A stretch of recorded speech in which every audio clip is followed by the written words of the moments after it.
Halo teman-teman semua, jumpa lagi dengan saya Yosef Galang Putranto. Pada kesempatan kali ini saya akan menjelaskan dua bab. Yang pertama, keahlian teknologi sehari-hari. Tentu saja, sistem informasi. Informasi dapat dianggap sebagai program komputer yang menjalankan program lain di komputer Anda. Program ini menjalankan peralatan seperti hard drive dan mouse. Program ini memiliki utilitas, yaitu program kecil yang mampu menduplikasi file, menginstal peranti lunak aplikasi baru, mengatur tampilan desktop, dan lain-lain. Microsoft Windows. Microsoft Windows adalah sistem informasi yang paling populer untuk mikrokomputer. Windows sudah ada sejak tahun 1981 dan telah mengalami banyak perubahan yang mencerminkan kenaikan kemampuan komputer dan keberagaman perangkat yang dipasangkan ke komputer. Microsoft mengeluarkan paket-paket layanan untuk sistem operasinya. Paket layanan atau service pack adalah sekelompok pembaruan yang memperbaiki kesalahan kode yang mempengaruhi keamanan dan/atau efisiensi sistem operasi tersebut. Lalu sistem operasi yang lain. Microsoft bukanlah satu-satunya vendor yang menawarkan sistem operasi untuk mikrokomputer. Apple Computer membuat Mac OS X. Selain itu, mikrostandar dari Lenovo, Dell, Gateway, dan lain-lain dapat menggunakan sistem operasi unik. Unik adalah sebuah sistem open source, yang artinya sistem tersebut bebas untuk diduplikasi, digunakan, dan diperbaiki oleh siapa saja. Mac OS X adalah sistem operasi yang mirip dengan Unix, namun sistem ini berbayar. Linux varian lain Unix yang populer dan tersedia secara gratis. Peranti lunak aplikasi. Kebanyakan manajer dan profesional menggunakan kelompok produk Microsoft Office, yaitu Word, Excel, PowerPoint, dan Access, untuk menyelesaikan tugas-tugas mereka. Karena komunikasi merupakan tugas penting di semua organisasi, penting untuk memahami bagaimana peranti lunak aplikasi berkaitan dengan para pengguna yang spesifik dan aman dari berbagai ancaman. Identifikasi.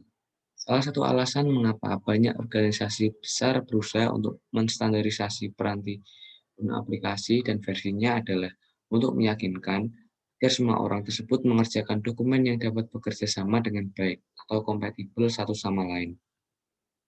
Pembaruan. Pembaruan dapat dilakukan pada sistem operasi dan aplikasi. Kunjungi situs web Microsoft dan pilih Office Update. Sebagai alternatif lain, jika membuka Word, Excel, PowerPoint, atau aplikasi Microsoft lain, dapat mengklik perintah Help diikuti subperintah Check for Update. Menginginkan pembaruan aplikasi akan meningkatkan efisiensi operasional aplikasi tersebut. Beberapa dari pembaruan ini dapat memecahkan masalah-masalah keamanan. Namun pembaruan jenis ini tidak sesering pembaruan keamanan untuk sistem operasi. Melacak perubahan. Fitur tracking change telah disebutkan lebih awal. Banyak manajer dan profesional bekerja dalam tim virtual di kantor yang berbeda, pada zona waktu yang berbeda, dan mereka saling bertukar dokumen Word pada lembar kerja Excel yang mencerminkan kerja tim. Suatu hal yang penting untuk mengetahui anggota tim mana yang membuat perubahan dan pada waktu kapan. Virus dan spyware. Virus dan spyware merupakan masalah yang serius.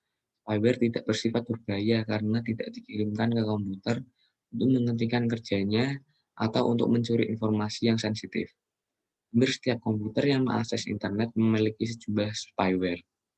Lalu banyak aplikasi spyware pada komputer dapat memperlambat kecepatan dan kinerjanya.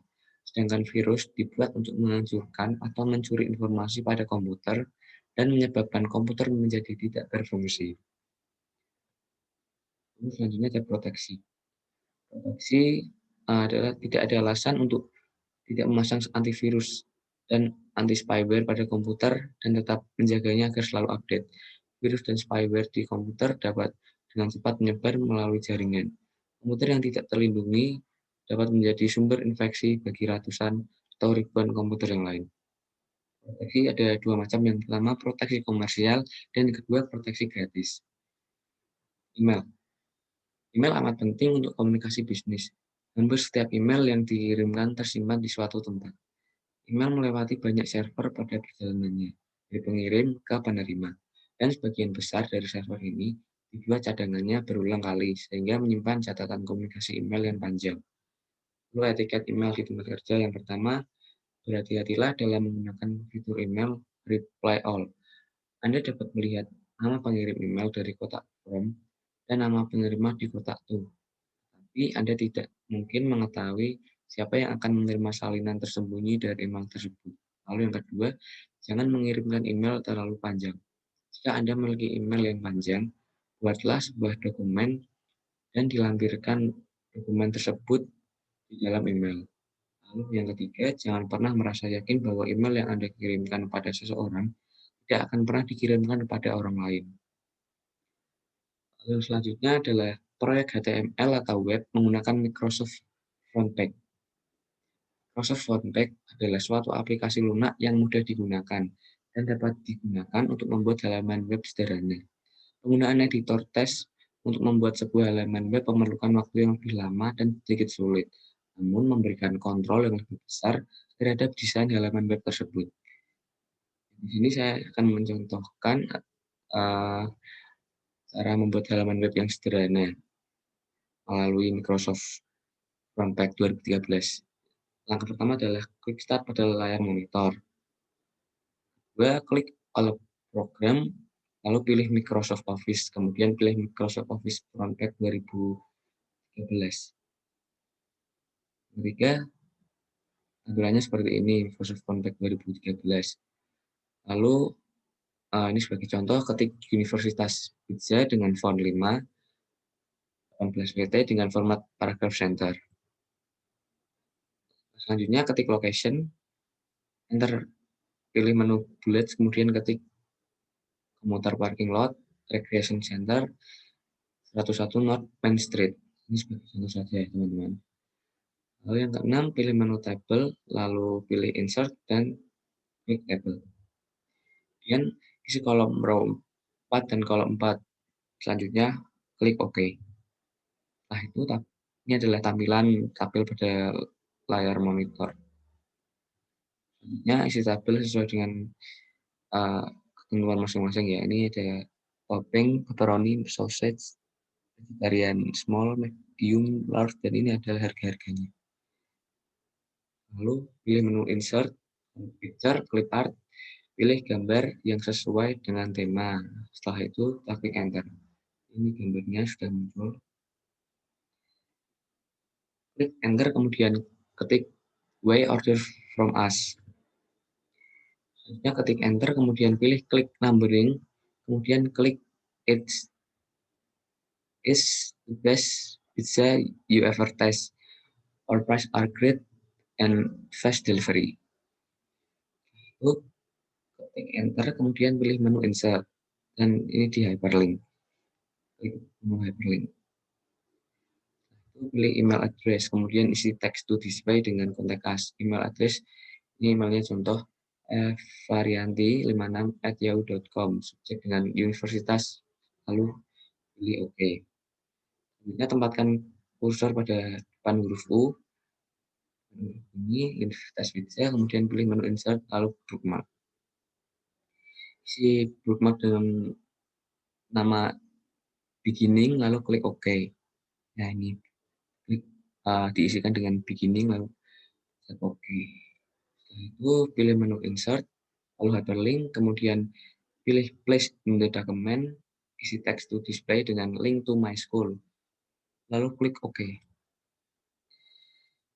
Selanjutnya pilih menu insert, hyperlink, kemudian pilih citing for a file or web page, dan isi text to display dengan link to my school, lalu klik OK.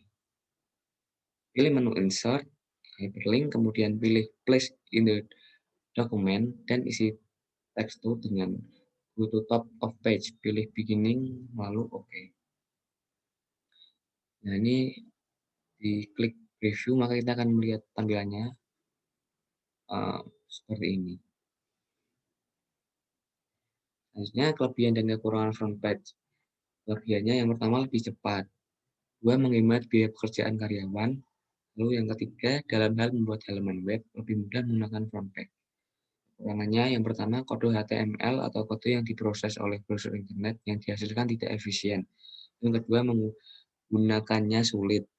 Dan yang ketiga, komputer dan perangkat lunak harus di-download untuk mencari aplikasinya. Jadi kita harus mendownload aplikasi Groundbreak ini juga menjadi komputer kita. Demikian teman-teman yang dapat saya sampaikan untuk kesempatan kali ini. Semoga ilmunya bermanfaat untuk kita semua dan mohon maaf apabila ada kesalahan dalam menyampaikan materi. Terima kasih. Sampai jumpa di video selanjutnya ya.